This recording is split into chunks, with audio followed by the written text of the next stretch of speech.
اور یقیناً یہ دینی ادارے ہمارے، ان کا بھی کوئی مقام کم نہیں ہے، ان میں پڑھنے والے طالب علم ہوتے ہیں۔ صحیح حدیث کے اندر آیا ہے، اللہ کے پیارے حبیب علیہ الصلوۃ والسلام نے ارشاد فرمایا، یہ جو بچے ہوتے ہیں جو علم دین حاصل کرتے ہیں، ان کو عام مت سمجھنا، ان کا مقام یہ ہوتا ہے جب یہ چلتے ہیں فرشتے اپنے نورانی پروں کو ان کے قدموں کے تلے بچھا دیتے ہیں۔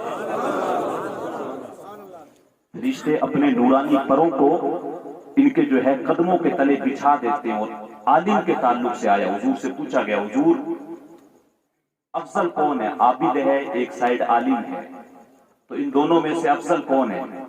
میرے حضور نے ارشاد فرمایا، عالم کی فضیلت عابد جو عبادت کرتا ہے، ہمیشہ ہاتھ میں تسبیح اللہ کی عبادت کرتا ہے، اس کا بھی بڑا بلند مقام ہے۔ حضور سے پوچھا گیا، حضور ایک عابد ہے ایک عالم ہے، دونوں میں سے افضل کون ہے؟ میرے حضور نے ارشاد فرمایا، عالم کی عابد پر فضیلت ایسے ہی ہے جیسے میری فضیلت تم میں سے ادنا پر، تم میں سے جو سب سے جو نچلے درجے کا ہے اس پر جیسے میری فضیلت ہے، اسی طریقے سے عالم کی فضیلت ایک عابد پر ہے۔ عالم کا بڑا مقام ہے، بلکہ ایک حدیث کے لفظ ملتے ہیں، من اعان عالما او متعلما بقلم او قرطاس۔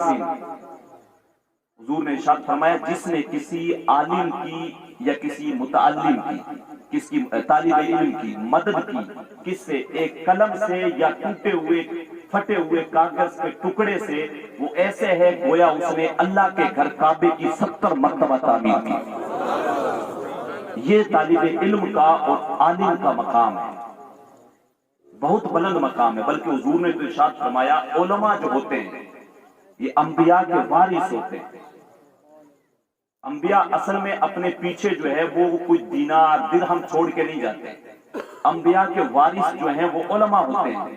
اور میرے حضور نے ارشاد فرمایا، یہ جو علماء ہوتے ہیں ان کا مقام یہ ہوتا ہے کہ سمندر کے اندر مچھلیاں اور بلوں کے اندر چونٹیاں جو ہیں ان کی بھلائی کے لیے دعائیں کرتی ہیں۔ تو یہ عالم کا مقام ہے، یہ طالب علم کا مقام ہے۔ جیسے یہ ابھی مدرسہ ماشاءاللہ، کچھ سال قبل جب میں مصر گیا تھا اس سے پہلے میں نے دیکھا یہاں پہ کچھ نہیں تھا، یہ ایک دم جو ہے کیلا پڑا ہوا تھا، ہم اپنی زبان میں جیسے کہتے ہیں دھورا پڑا ہوا تھا۔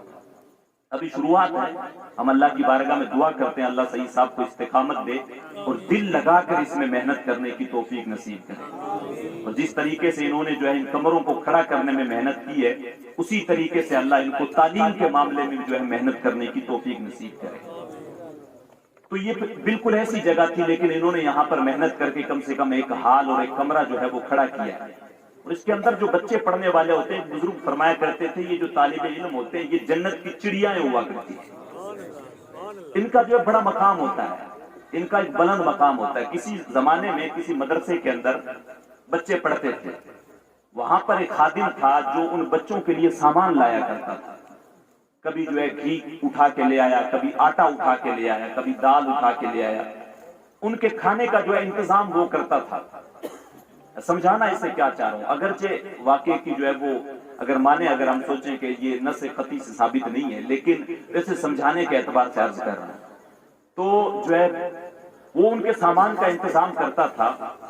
تو اب بچوں سے جب بھی کوئی پوچھتا تھا کہ تمہارا کھانا ابھی تک بنا نہیں ہے، تو بچے جو ہیں بچے ہوتے ہیں، وہ جب بچپن میں ہوتے ہیں تو ان کی شرارت عروج پہ ہوتی ہے، تو بچے جو ہے جب بچوں سے کوئی پوچھتا تھا تمہارا کھانا ابھی تک بنا نہیں، تو بچے کہتے تھے وہ ہمارا گدھا ابھی جو ہے کھانا لینے کے لیے گیا ہے، جب وہ آ جائے گا جب بنے گا تو پھر جو ہے ہم نے کھانا کھانا ہے۔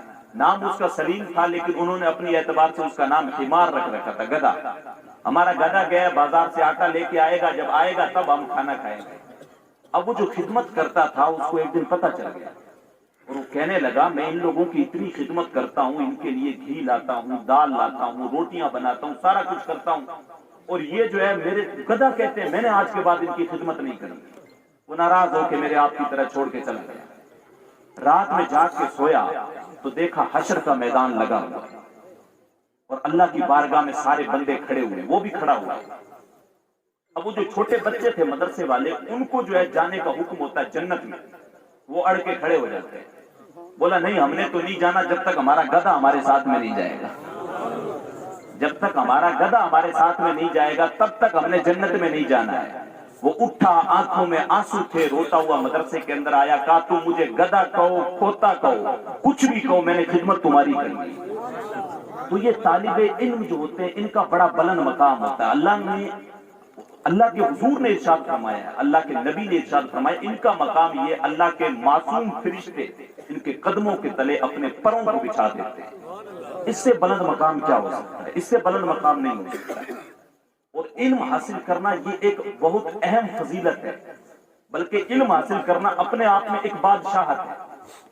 کسی زمانے کے اندر جنگ ہوئی تو ایک ملک کی فوج نے دوسرے ملک کی فوج کو ہرا دیا، وہاں کے بادشاہ کو قیدی بنا لیا گیا، اور لا کے دوسرے والے بادشاہ کے سامنے جب اس کو پیش کیا گیا تو بادشاہ نے پوچھا، بھائی تو تھوڑی دیر پہلے تک تو بھی ایک ملک کا بادشاہ تھا، تیرا بھی پروٹوکول تھا، تیرے بھی خادم تھے، تیرا بھی سب کچھ معاملہ تھا، اب تیرے ساتھ عام لوگوں والا تو معاملہ نہیں کیا جائے گا، تجھے ایک موقع دیا جاتا ہے، تو تیری خواہش بتا، تیری خواہش جو ہے پوری کی جائے گی۔